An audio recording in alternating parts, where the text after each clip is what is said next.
오늘날 교회 안에서 일어나고 있는 최대의 비극이 있다고 한다면 교인은 많아도 제자가 없고 제자는 들어 있어도 제자가다운 제자가 보이지 않는다는 현실입니다. 넓은 의미에서 제자는 예수를 믿고 따른 모든 사람들을 뜻합니다. 그러나 좁은 의미에서의 제자는 예수님이 원하시는 삶의 모습으로 예수님을 따르는 사람들을 의미합니다. 그렇다면 묻습니다. 여러분은 제자입니까? 나는 정말 제자일까요? 요즘 유튜브나 페이스북, 트위터를 하는 사람들의 가장 큰 관심은 팔로워입니다. 이 팔로워는 SNS에서 특정한 사람의 계정을 즐겨 찾고 적극적으로 따르는 사람들을 가리킵니다. 팔로워 수가 많은 사람들, 트위터 시대 대통령이라고 해서特통령이라고도 합니다. 때문에 이 SNS를 하는 사람들은 자신의 팔로워를 늘리는 데에 많은 관심을 갖습니다. 그런데 이 팔로워라는 단어를 처음 사용하신 분이 바로 예수님이십니다. 예수님은 당신의 제자를 부르시면 이렇게 말씀하십니다. 나를 따라오너라. Follow me. 나를 따라오너라. 예수님을 따라가는 사람들이 바로 팔로워입니다. 그런데 2000년 전 오늘 본문의 말씀은 예수님 단순히 많은 팔로워를 갖기를 원하셨다고 한다면 이 말씀은 절대로 결단코 하지 말아야 할 말씀입니다. 오늘 아침에 예배 전에 우리 잔장님 제 방에 오셔서 잠깐 이야기하시다가 이런저런 말씀하시다가 그런 말씀을 하셨습니다. 사람에게 아픔이 주고 또 피해가 되고 그러다면 그 말씀은 거짓말이라도 하지 말아야 된다 라고 하는 말씀을 하셨습니다. 사실 우리가 보게 되면 이 팔로워를 갖기 위해 가지고 부드러운 말, 좋은 말을 하고 유창한 이야기를 해야 되는데 오늘 예수님 말씀에서는 아예 질색하게 하는 그런 말씀이다 라고 우리가 이야기를 할 수가 있는 것입니다. 아마 어쩌면 오늘 본문의 말씀을 듣고 많은 사람들이 예수님의 팔로워가 되기를 포기했을 것이다 라고 저는 생각을 합니다. 그런 의미에서 역설적으로 오늘 본문은 예수 그를 진심으로 따르기를 원하는 참된 제자가 가져야 할 올바른 자세가 무엇인가를 가르치고 있는 말씀이다 라고 할 수가 있습니다. 오늘 본문은 이렇게 시작합니다. 수많은 무리가 함께 갈새 예수께서 돌이키사 이르시되. 트위터 하는 분들을 보게 되면 많은 사람들이 자신의 팔로워가 되어지기를 바라고 있습니다. 그래서 가급적이면 많은 팔로워를 확보하기 위해서 여러 가지 전략들을 구사하기도 합니다. 제가 아는 분들 가운데 보면 매일 수시로 팔로워를 만들기 위해 가지고 글을 올리는 분들이 있습니다. 어디 갔다 해서 어디서 무슨 차를 마셨다, 무슨 음식을 먹었다, 또 누구를 만났다부터 시작해서 사진 찍어서 올리는 거 보면 야, 대단한 사람들이다. 어떻게 이렇게 모든 것을 자신의 글을 다 일거수일투족을 올릴 수 있을까? 그런 이 생각을 하면서 두려움을 갖기도 합니다. 그래서 저는 학생들한테 일거지하에 하는 이야기가 팔로워 절대로 만들지도 말고 SNS도 하지 말고 페이스북도 하지 마라. 그럼 이야기합니다. 왜 교수님은 페이스북 하십니까? 저는 글자 하나도 올리지 않습니다. 이 인간들이 무슨 짓을 하나 보고 싶어서. 그래서 페이스북을 열어놓지만 확인을 하지만 절대로 제 글을 올리지는 않습니다. 가급적이면 안 올립니다. 그냥 댓글 한 번쯤 멋있습니다 라는 글은 올리지만 제 이야기는 올리지는 않습니다. 그런데 어떻든 간에 사람들은 이 팔로워가 몇 명이냐 여기에 목숨 거는 사람 꽤 많이 있습니다. 그래서 다른 사람들에게 많은 어떤 이 팔로워 확보하기 위해 가지고 감히 흉내낼 수 없는 정도의 위험한 행동을 보여주기도 합니다. 아예 인생을 걸고 사진을 찍어서 올린 사람들이 있습니다. 앞에 보는 이 사진은 우리가 생각하기에는 미치고 멍청한 짓입니다. 이걸 보면 말레이시아에서 기차가 달리고 있는 이 두 사람이 이렇게 행동을 하고 있습니다. 여기를 보게 되면 이 낭떠러지 절벽 밑에다가 이렇게 붙잡고 사진을 찍고 있습니다. 그런데 이 사진 한 장에 팔로워가 4만 명이 생겼다고 합니다. 대단하지 않습니까? 4만 명. 그런데 이러다가 자신의 생명을 잃어버린 사람이 꽤 많이 있습니다. 여러분, 수많은 무리들이 지금 예수님을 따라오고 있습니다. 그래서 예수님께서는 자기를 따르는 많은 팔로워들을 바라보시면서 이렇게 말씀하십니다. 그런데 그 하시는 말씀이 예수님을 따르는 많은 팔로워들로 하여금 자신을 따르기를 포기하시는 말씀이었다라고 하는 것입니다. 본문 26절 말씀을 한번 같이 보도록 하겠습니다. 26절 다 같이 읽겠습니다. 시작. 이 말씀을 들었을 때 아마도 틀림없이 많은 사람들이 예수님을 따르기를 포기했을 것입니다. 그러나 주님 말씀은 계속됩니다. 이어져 27절 말씀 우리 같이 보도록 하겠습니다. 27절 다 같이 읽겠습니다. 시작. 누구든지 자기 십자가를 지고 나를 따르지 않는 자도 능히 내 제자가 되지 못하리라. 로마가 통치를 하던 예수님 당시의 십자가는 가장 극형에 해당되는 아주 끔찍한 도구였습니다. 십자가라는 말만 들어도 치를 떨고 두려움이 만드는 그런 형틀이었습니다. 그런데 예수님 말씀하십니다. 자기 십자가를 지고 따르지 않는 자는 내 제자가 될 수가 없다. 거기서 끝나지 않습니다. 결정 예수님께서는 자기를 따르는 팔로워들을 낙심시키시는 아주 결정적인 말씀을 하십니다. 본문 33절 말씀인데 우리 33절 다 같이 읽겠습니다. 시작. 이와 같이 너희 중에 누구든지 자기의 모든 소유를 버리지 아니하면 능히 내 제자가 되지 못하리라. 오늘 본문의 말씀은 정말로 따라오기가 힘든 말씀입니다. 저는 본문의 결론 말씀을 가지고 오늘 임직을 받는 임직자분들과 우리 모두가 이 말씀의 진정한 의도, 교훈을 함께 나누려고 합니다. 본문의 말씀을 소극적으로는 모든 것을 포기하라 라는 말씀이지만 적극적으로 바꿀 수가 있다고 한다면 그것은 온전한 드림이라고 말할 수가 있습니다. 여기에 제자도의 핵심이 있습니다.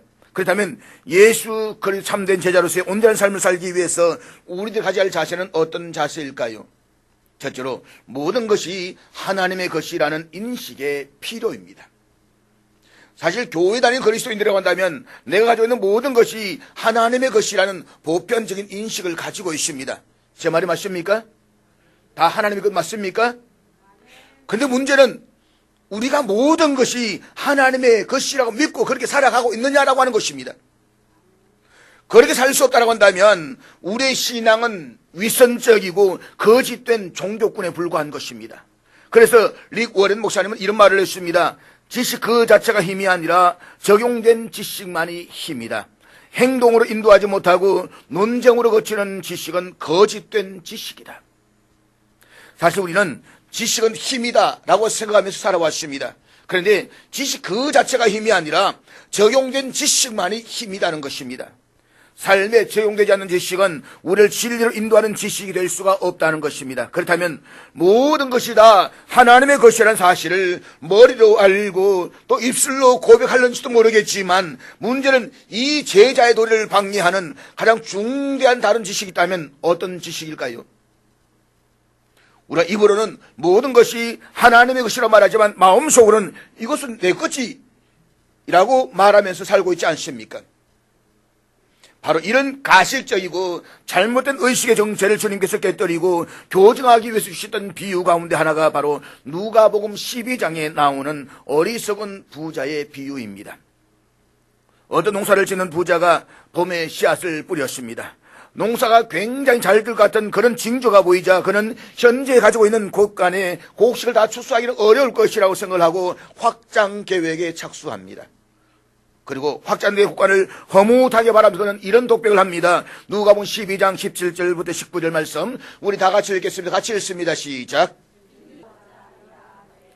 이 짤막한 독백 속에 계속적으로 반복해서 강조되는 단어가 있습니다. 내 거라는 단어입니다. 내 거. 잘 들어보면 굉장히 재미있는 대목입니다. 심중에 생각하여 이르되 내가 이 부자는 독백입니다. 내가 이렇게 하리라. 내 모든 곡식과 내 물건을 거기 쌓아두리라. 내가 내 영혼에게 이르되 여기 계속해서 내 곡식, 내 곡간, 내 물건, 심지어는 내 목숨, 내 영혼이라고 말합니다. 이렇게 독백하고 있는 부자 농부에게 하나님이 찾아오십니다. 그 밤이 부자의 마지막 밤이었습니다. 그 밤 하나님은 어떻게 말씀하십니까? 누가복음 12장 20절 말씀 우리 다 같이 읽도록 하겠습니다. 같이 읽습니다. 시작. 하나님은 이르시되 어리석은 자여 오늘 밤에 내 영혼을 도로 자절이니 그러면 내 준비한 것이 누구의 것이 되겠느냐 하셨으니. 아마 이 사람이 오늘 우리의 시대에 살았다라고 한다면 그는 우리 모두에게 성공한 사람으로 선망의 대상이 되었을 것입니다.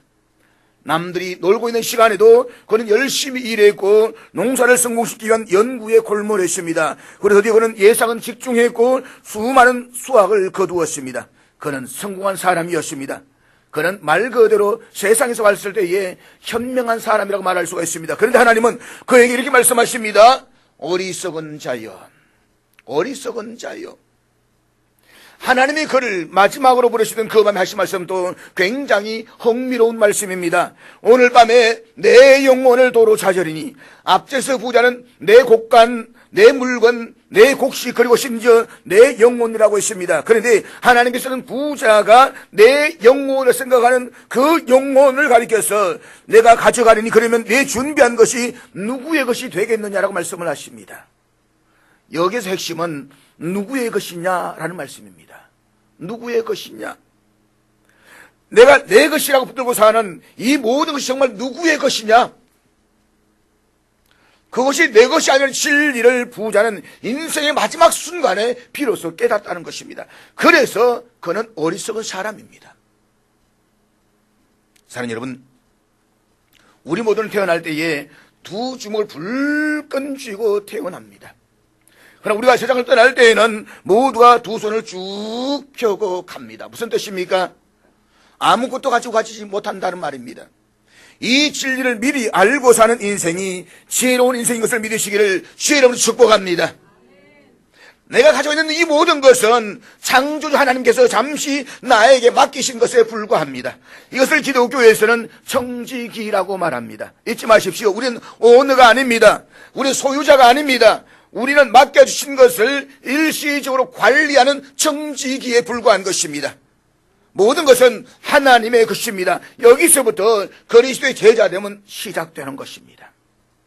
사랑하는 여러분, 어떻게 우리가 참된 제자의 삶을 살 수가 있겠습니까? 두 번째로, 모든 것은 하나님께 드려질 수 있어야 한다는 것입니다. 모든 것은 하나님께 드려질 수가 있어야만 한다. 우리가 소유한 모든 것이 정말 하나님의 것이라고 한다면 그것을 입증하는 어떤 행위가 필요하지 않겠습니까? 너가 정말 나를 사랑해? 라고 사랑의 정표라는 것을 잊지 않습니까? 내가 정말 하나님을 사랑한다라고 한다면 내 모든 것이 다 하나님의 것이라고 정말로 고백한다라고 한다면 그 고백에 어떤 입증이 있어야 되지 않겠습니까? 성경은 그것을 입증하는 신앙 고백적 행위가 바로 헌금 행위라고 말합니다. 사실 저는 헌금에 대해서 지금까지 그렇게 강조해 본 적이 별로 없을 것 같습니다. 1년에 한 3년에 한 번 있을까 말까, 아니 5년에 한 번 있을까 말까라고 해서인지는 모르지만 헌금 자체를 저는 거의 이야기를 하지 않았습니다. 그러다 보니까 바깥에 나가면 관옥 이야기를 하다가 어떤 목사님 제게 말합니다. 너 목사 맞느냐고. 왜 그러냐고. 아니 목사는 교인들에게 헌신할 수 있는 자리를 만들어줘야 되고 헌신할 수 있는 매기를 주어야 되지 않느냐? 그것이 헌금이지 않느냐라고 말합니다. 저는 그럽니다. 자기 믿음대로 할 것이지 내 믿음대로 될지어다 라고 이야기를 했습니다. 그런데 여러분, 오늘은 이 부분을 좀 제대로 한번 이야기를 해보자는 것입니다. 여러분, 헌금 행위는 결코 헌금 그 자체 초점이 맞춰져 있는 것이 아닙니다. 헌신에 초점이 있습니다. 우리가 모든 것이 하나님의 것이라고 말하면서 하나님의 드리는 일에 실질적으로 참여할 수가 없다고 한다면 그것은 우리 자신을 속이는 것입니다. 그래서 내가 드리는 헌금만큼 헌신의 고백인 것입니다. 규칙적인 헌금은 규칙적인 헌신을 드러내고 있다는 것입니다. 고린도후서 8장 5절 말씀 우리 다 같이 보도록 하겠습니다. 8장 5절 같이 읽겠습니다. 시작. 이 말씀은 마케도니아 교회 성도들이 하나님의 일에 헌금을 했을 때에 바울은 그것을 칭찬하면서 주신 말씀입니다. 여기 중요한 대목이 있습니다. 그것은 먼저 자신을 주님께 드리고자 그들은 헌금을 했습니다. 그런데 바울은 그것이 헌금이 아니다, 돈을 드린 것이 아니라 자기를 주님께 드린 것이다 라고 말하고 있는 것입니다. 그러니까 헌금은 헌신의 고백이라는 것입니다. 당시 예루살렘의 지역에는 극심한 가뭄이 들었습니다. 이 소식을 듣고 마케도니아 성도들이 헌금을 했습니다. 바로 이 사건을 통해서 바울은 마케도니아 교회 성도들에게 감사의 편지와 함께 이 헌금의 진정한 교훈을 나누고 있는 것입니다. 그래서 성경에서 헌금장이라고 불려지는 것이 바로 고린도후서 8장과 9장의 말씀입니다. 고린도후서 9장 12절 말씀에 보면 헌금의 궁극적인 정신이 무엇인가를 우리에게 가르치고 있습니다. 9장 12절 우리 다 같이 읽겠습니다. 시작. 그리스도에 속한 마케도니아 교회 성도들이 기근에 찬 예루살렘의 사람들을 위해서 헌금을 했습니다. 그것은 어려운 사람들의 부족함을 보충하고 돕는 것입니다. 그래서 성경은 어려운 사람들을 도왔다는 이야기로 끝나지 않습니다. 성도들의 부족한 것을 보충할 뿐만 아니라 사람들 하나님께 드리는 많은 감사로 말미암아 넘쳤느니라. 이것이 헌금 정신의 핵심입니다. 헌금의 정신은 하나님께 드리는 감사라고 하는 것입니다. 하늘을 향한 드림은 바울이 헌금에 대해서 가르치고 있는 일관성 있는 교훈의 핵심입니다. 그렇다면 헌금을 통해 온전한 헌신이 고백되기 위해서 우리는 어떤 태도로 헌금을 해야만 합니까? 성경 특별히 두 가지를 강조하고 있습니다. 하나는 즐겁게 할 것과 두 번째는 최선을 다해서 할 것이라고 말합니다. 먼저 고린도후서 9장 7절 말씀을 한번 같이 보도록 하겠습니다. 9장 7절 다 같이 읽겠습니다. 시작. 여러분, 헌신은 즐거운 헌신이어야만 합니다. 그렇기 때문에 억지에 의한 강요된 헌신이 아니라 즐거운 헌신이 바로 즐거운 헌금을 통해서 표현될 수가 있어야만 합니다. 사실 어떤 사람은 자신을 즐겁게 하기 위해서 결코 손해보지 않을 경계선을 정해놓고 헌금에 동참하는 사람들이 있습니다. 그러나 성경은 엄격한 의미에서 그것도 헌신이 아니라고 말씀을 합니다. 왜냐하면 헌신에는 어느 정도 희생이 포함되어 있어야만 합니다. 그것은 물론 즐거운 희생이어야만 합니다.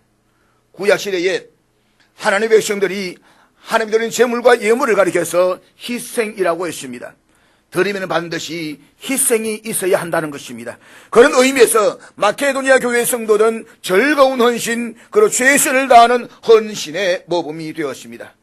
고린도후서 8장 2절과 3절 말씀 다시 보도록 하겠습니다. 2절 3절 다 같이 읽겠습니다. 시작. 내가 정언하노니 그들이 힘들어할 뿐 아니라 힘에 지나도록 자원하여. 마케도니아 성도들의 놀라운 헌신을 한번 보십시오. 본문에서 그들이 직면해 있는 상황을 가리켜서 환난의 많은 시련과 극심한 가난이라고 했습니다. 그들은 지금 환난과 시련을 겪고 있습니다. 거기다 경제적으로 극심한 가난에 시달리고 있습니다. 그들은 결코 넉넉한 부자가 아닙니다. 그럼에도 불구하고 예루살렘에 자기들보다 더 아파하는 사람들은 사실을 알고 그들은 헌금에 동참할 때에 기쁜 마음으로 그것도 풍성한 연보로 동참할 수 있었다라고 했습니다. 그것은 힘을 다한 연보였을 뿐만 아니라 힘에 지나도 하는 것이라고 말했습니다. 여기에 최선을 다한 헌신의 모범을 볼 수가 있습니다. 사랑하는 여러분, 기독교의 역사는 자신을 주 앞에 바쳤던 희생적인 성도들의 즐거운 헌신을 통해서 하나님의 역사는 만들어져 왔습니다. 마찬가지로 우리나라가 어려웠을 때에, 구한말 시대에 가난했을 때에 미국의 성도들이 온 마음을 모아서 헌금을 해서 이 땅에 보내왔습니다. 그런데 여러분, 미국에서 선교사들이 가장 많이 파송했던 시대가 1910년, 20년대였습니다. 이때는 세계가 경제 대공황으로 어려움에 처했던 시절입니다. 은행이 문을 닫고 파산을 당하고 공장이 문을 닫고 가정이 뿔뿔이 흩어진 그 절박한 상황에서 오히려 그들은 선교에 매진을 했습니다. 더 많은 헌금을 했습니다. 더 많은 희생을 바쳤습니다. 그들의 눈물과 희생이 있었기 때문에 이 땅에 교회가 세워졌고 이 땅에 복음이 전해질 수가 있었다라고 하는 것입니다.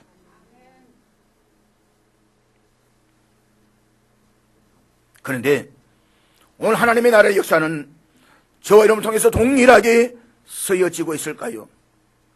복음의 역사가 우리의 최선을 다한 즐거운 헌신을 통해서 지금도 우리 가운데서 진행되고 있을까요? 그래서 이 복음이 전파되고 어려운 이웃들이 사랑을 경험하고 하나님 놀라운 은혜가 우리 가운데 선포되고 있을까요? 우리가 참된 제자의 삶을 살기 위한 세 번째는 이 모든 것이 하나님을 위해서 사용될 수 있어야 한다는 것입니다. 저는 헌신의 구체적인 표현으로서 헌금 정신을 강조했습니다. 그러나 그리스도인들의 헌신은 결코 헌금의 영역에만 묶여있는 것이 아닙니다. 우리는 돈만 드리는 것이 아닙니다. 우리 자신을 드릴 수가 있어야만 합니다. 우리의 마음을 드릴 수가 있어야만 합니다. 우리의 시간을 드릴 수가 있어야만 합니다. 이 총체적인 헌신이 우리에게 있어야 한다는 것입니다. 오늘 보면 이렇게 말씀합니다. 예수님이 참된 제자의 도를 가르치시는 말씀하시기를 자기의 모든 소유를 버리지 아니하면 내 제자가 될 수 없다. 그런데 모든 소유를 어떻게 버릴 수가 있습니까? 실제로 이 명령 앞에 어떻게 순종할 수가 있습니까? 오늘 임직받는 두 분, 내 모든 소유를 다 주님께 바쳐야 된다고 하니까 통장 다 정리하고 집 다 아파트 문서 다 정리해가지고 하나님께 바쳐야 됩니까? 자, 예수님의 가장 대표적인 제자였던 바울을 한번 예로 들어서 이야기를 해보십시다. 바울은 예수를 만나고 예수를 믿고 나서 빌립보 3장에 보면 과거에 붙들고 있었던 모든 것, 자랑했던 모든 것, 소유했던 그 모든 것을 배설물처럼 여겼다라고 했습니다. 배설물처럼 버렸다. 배설물 아십니까? 좀 뒤에 식사를 하실 텐데 그냥 잊어버리십시오. 상티것으로 시작되는 것 말입니다. 알잖아요. 배설물처럼 여겼다. 자, 그럼 여러분, 우리 좀 더 실제적인 질문을 한번 던져볼 필요가 있습니다. 바울이 무엇을 버렸을까요? 무엇을 포기했을까요? 우선 바울은 그 당시 사람들의 소망이었던 로마 시민권을 가지고 있었습니다. 그런데 예수를 믿고 나서 바울이 로마 시민권을 버렸습니까? 안 버렸습니다. 예수를 믿기 전에 바울은 직업이 천막을 기우는 일이었습니다. 그런데 바울이 예수를 만나고 나서 천막 깁는 일을 버렸습니까? 그만두었습니까? 계속했습니다. 그러면 무엇을 버렸습니까? 다 배설물처럼 버렸다고 했는데 말입니다. 우리 여기서 정확하게 이해를 해야 됩니다. 바울은 로마 시민권을 그대로 가지고 있었습니다. 그러나 예수를 믿기 이전에는 자신을 위해 사용했던 그 시민권이 이후로 한 번도 자신을 위해서 사용된 적은 없었습니다. 오직 하나님 나라와 복음을 위해서만 쓰여졌습니다. 지금도 마찬가지입니다. 바울은 예수를 믿고 난 후에 자신의 이익을 위해서, 자신의 안위를 위해서 사용했던 적은 한 번도 없습니다. 오직 하나님의 나라와 복음을 위해서만 쓰여졌습니다. 그러므로 기억하십시오. 버린다는 것은 그것을 무효화한다는 것을 의미하지 않습니다. 모든 통장을 다 정리하고 아파트 무슨 정리해가지고 다 하나님께 바친다? 그 말이 아닙니다. 오해하지 마십시오. 그것이 이제는 거룩한 목적, 하나님을 위해서 정말 사용될 수 있느냐라고는 더 중요한 것입니다. 그러니까 성경적인 포기는 하나님을 향한 드림을 뜻한다는 것입니다. 내가 가지고 있는 모든 것들, 내가 가지고 있는 모든 재능들, 그것들이 나를 위해서가 아니라 내 안위를 위해서가 아니라 하나님의 나라와 의를 위해서 온전히 사용되어 줄 수 있느냐, 거기에 목적이 있는 것입니다. 빌리 그레이엄 목사님과 평생 함께 동행했던 조지 비벌리 쉐아라는 분이 계십니다. 빌리 그레이엄 목사님의 설교 직전에 항상 이분이 나와서 찬양을 합니다. 1973년 우리나라에 왔을 때도 빌리 그레이엄 목사님과 함께 왔을 때 이분 오셔가지고 찬양을 했습니다. 이 비벌리 쉐아라는 이분은 2013년에 104살의 나이로 세상을 떠났습니다. 오래 장수하셨습니다. 그런데 세상을 떠나기 직전 102살까지 찬양을 했다고 합니다. 대단하지 않습니까? 31살부터 102살까지 그는 빌리 그레이엄 목사님과 함께 동행하면서 전 세계 22여 개 사람들 앞에 찬양을 불렀고, 그는 70개의 앨범을 발간했고 10번에 걸쳐서 세계적인 음악상을 수상했습니다. 2011년 2월 12일, 그러니까 그가 세상을 떠나기 2년 전에 마지막으로 위대한 음악상 중에 하나인 그래미상을 받는 사람으로 선정이 되었습니다. 102살의 그래미상 말입니다. 시상식 며칠 전에 기자와의 인터뷰가 있었습니다. 기자가 물었습니다. 그래미상을 10번째로 받는 소감이 어떻습니까? 이때 조지 비벌리 쉐아가 이렇게 대답을 했습니다. 예수님보다 더 귀한 것은 없습니다. 상보다 예수님이 귀하지요. 오늘 하나님과 교회 앞에서 임직을 받은 두 분에게 묻습니다. 오늘 권사로 임직받는 소감이 어떻습니까? 아마 저는 이 대답이었으면 좋겠습니다. 예수님보다 더 귀한 것은 없습니다. 직분보다 예수님이 더 귀합니다. 직분을 소홀히 하라 이 말이 아닙니다. 예수님을 섬기는 그 한결같은 마음으로 이 직분을 감당하라는 것입니다. 내게 주어진 모든 것들보다 더 귀한 것은 예수 그리스도라는 것입니다. 평생 주님 앞에 자기의 목소리를 드리고 인생을 들여서 서임을 받았던 이 한 사람, 여기서 우리 참된 제자가 어떤 삶을 살아내는지에 대한 온전한 헌신의 표상을 보여주고 있습니다. 사랑하는 여러분, 우리의 시간뿐만 아니라 우리의 재능과 존재, 이 모든 것이 정말 하나님을 향해서 사용되고 있습니까? 오늘 여러분의 존재, 여러분의 재능, 여러분의 소유가 어떻게 쓰여지고 있습니까? 한평생 욕심에 매달리다가 끝날 인생입니까? 한평생 명예에 매달리다가 끝날 인생입니까? 여기 비벌리 쉐아의 고백을 들어보십시오. 주 예수보다 더 귀한 것은 없네. 이상 부귀와 바뀔 수 없네. 영주 원래 대신 돌아가신 그 놀라운 사랑 잊지 못해. 세상 즐거움 다 버리고 세상 자랑도 버렸네. 주 예수보다도 귀한 것은 없네. 예수 밖에는 없네. 이 찬송이 저와 여러분 오늘 임직받는 두 분의 찬송이 되고 고백이 될 수 있기를 주의 이름으로 축복합니다. 이 시간 임직의 시를 갖도록 하겠습니다.